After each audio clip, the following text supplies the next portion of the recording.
if you want to. Christine's first question, how do you start building relationships with your peers across your organizations?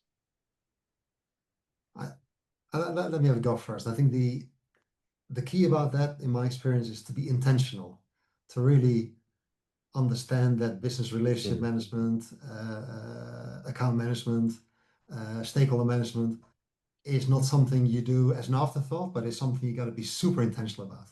And it's a job. It's really a job.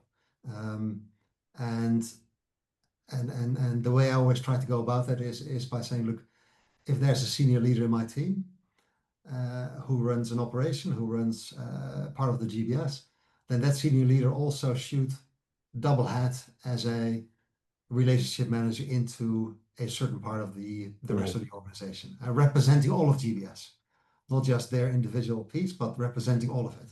Um, and that makes it intentional, that makes it a job, that makes it something that people are supposed to do.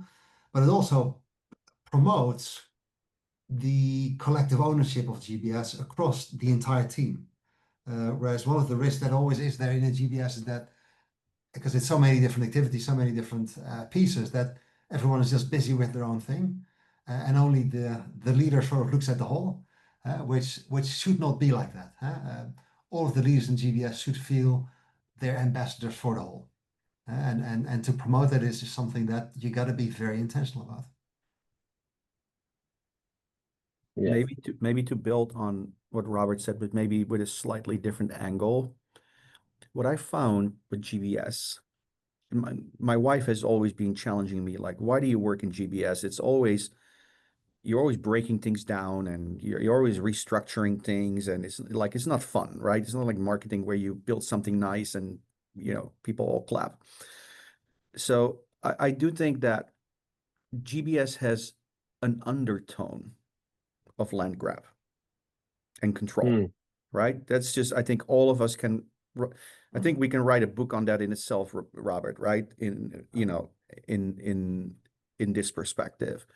And I've come a long way to recognize that and have empathy, but then also try to disarm the organization and really position this more as a partnership and an amplification of what they're doing. And the way how I phrase this sometimes, like even working now with some of our C-suite executives here at McDonald's, is like GBS is a partner. It's not replacing your functional strategy or your vision, mm, but we help you to get it on paper.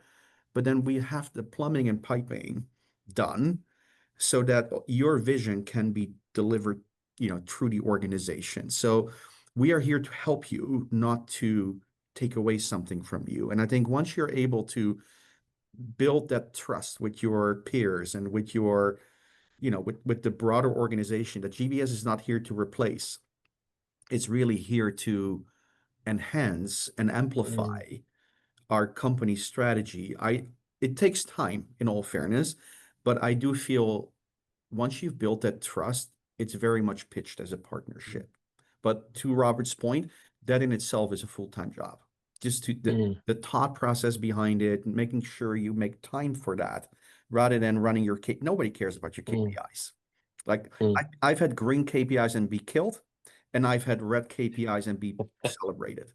Yeah. The two are not connected, right? What ultimately drives the success of the GBS is the ability of its leadership to build meaningful connections and integrate themselves in the company's ways of working. That's, for me, is the single most biggest contributor to the success of GBS.